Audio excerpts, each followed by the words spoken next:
spatial resolution or decreasing the feature size. But the difference between these early devices and today's devices is on the order of 18 orders of magnitude. So 10 to the 18 is the improvement in energy efficiency here. And I mean, 10 to the 18 is not a number with which we usually are familiar. So let me illustrate that a little bit what that means. Yeah, 10 to the 18. What that means, for instance, if you take a PC of today, a personal computer uses on the order of 100 watts.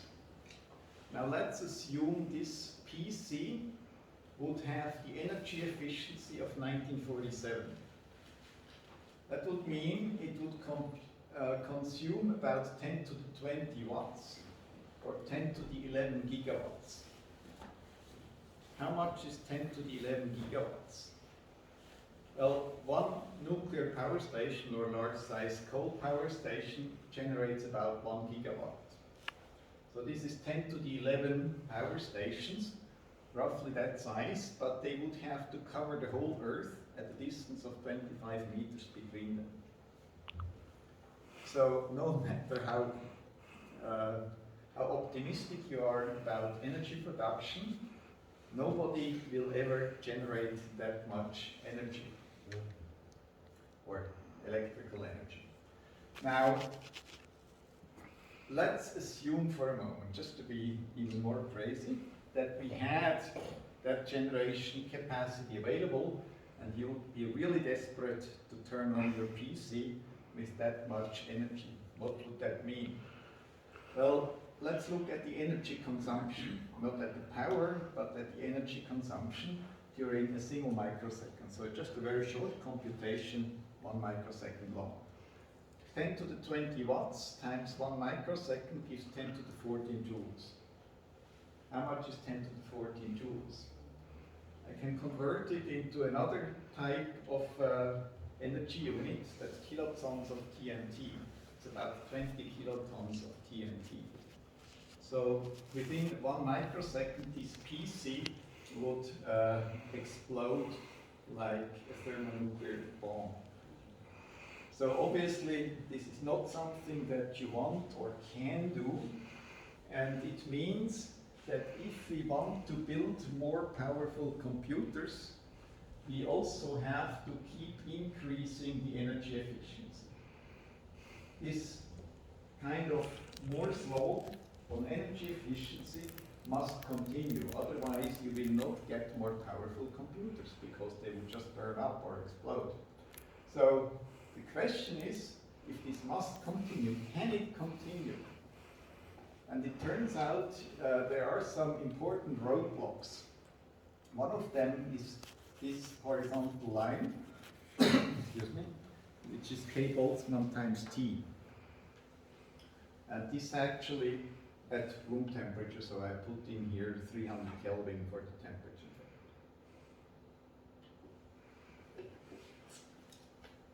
That is a very hard limit for two reasons.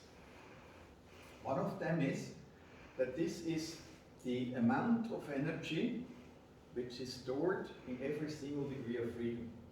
So it's the Brownian motion of a molecule, but it's also the thermal energy of an electron in a wire.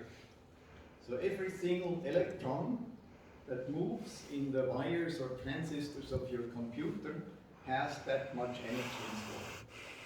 And if that is enough to change the logical state of a bit, it means that the system is completely unstable. It will just randomly switch between different states. That's one reason. The second reason is then whenever you use Boolean logic, and of course all of our computers, no matter if it's a smartwatch or a washing machine or a supercomputer, they're all based on Boolean logic. And whenever you use Boolean logic, you must dissipate that much energy. So as long as you keep using Boolean logic, you will not be able to go beyond this line. So that means this trend must break somehow, at least, if we stay with Boolean logic. Now, one reason why quantum computers may be useful is that they are not bound by this limit. Quantum computers do not use Boolean logic.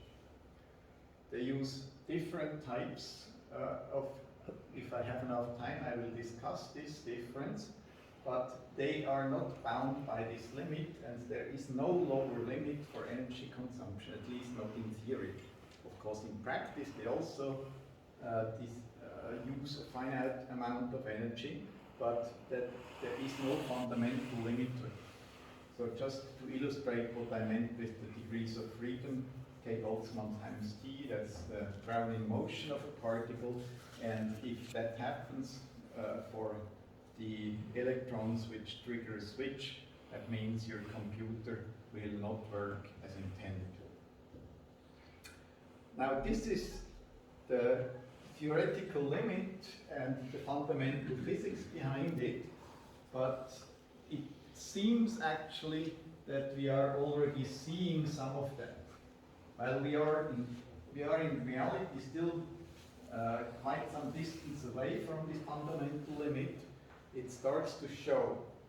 And this is another type of Moore's law, which is the clock speed of a microprocessor as a function of time, again on a similar logarithmic scale. And again, when I was a student, it used to be that we had, every year we got a new computer which had, or every 2 years, which had roughly twice the clock speed. And the higher the clock speed, the faster the processor was. And this continued for many decades until about the early 2000s with the Pentium 4, which hit the clock speed of up to 4 gigahertz. Now, at that time it changed.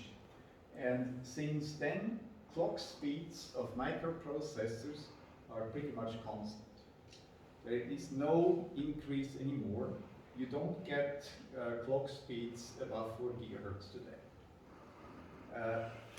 The industry changed. It went from single processor chips to multi-core processors and or microprocessors like the core systems in the Intel family of microprocessors.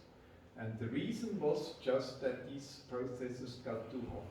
The Pentium 4, if you clocked it at high speed, had to be cooled extremely, it required extremely efficient cooling systems, and that was not an avenue which could be pursued in the long run.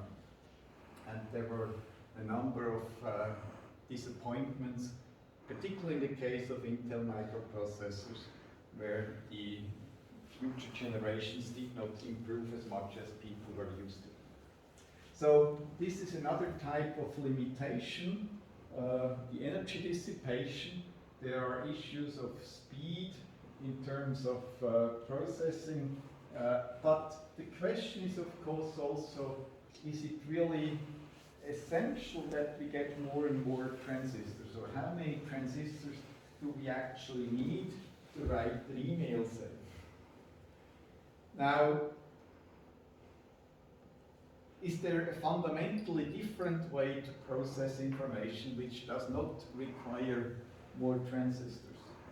And this is a difficult question, and you cannot answer it in general, but it turns out that for the hardest problems, there may be other ways to do it.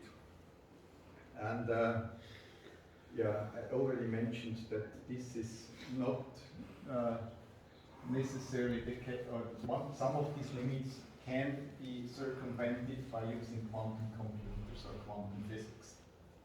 So let me briefly discuss in a more general way how physics made contributions to computation. First of all, of course, and that's very familiar to many of you, I suppose, is software developments. Particularly at CERN, for instance, where the World Wide Web was developed, most of the compilers and languages that we use for software generation today were actually developed by physicists. And then there are the hardware parts. I already mentioned the transistor. Most of the memories that we use today were based on fundamental physical developments, or say the read head in a hard disk drive is based on new physics, or physics which was new at some point. Communication like lasers and so on, they're all based on relatively recent physical developments. Now,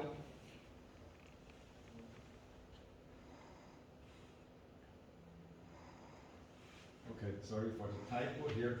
So these new physics open some new types of information processing, and one of them, the one that I would like to discuss, is quantum information. And what we're doing here in some sense is we are crossing a border from the classical world here on the right-hand side to the quantum world over on the left, where you see, of course, wave functions, you have Schrödinger's cat and so on. So one way how people like to put it is that in the words of the Starship Enterprise series, that we're trying to explore a strange new world, seek out new life and new civilization, boldly go where no man has gone before. So, what type of computations am I discussing here? Let me start with a simple question. How you between simple and complicated or hard questions? These are some simple computations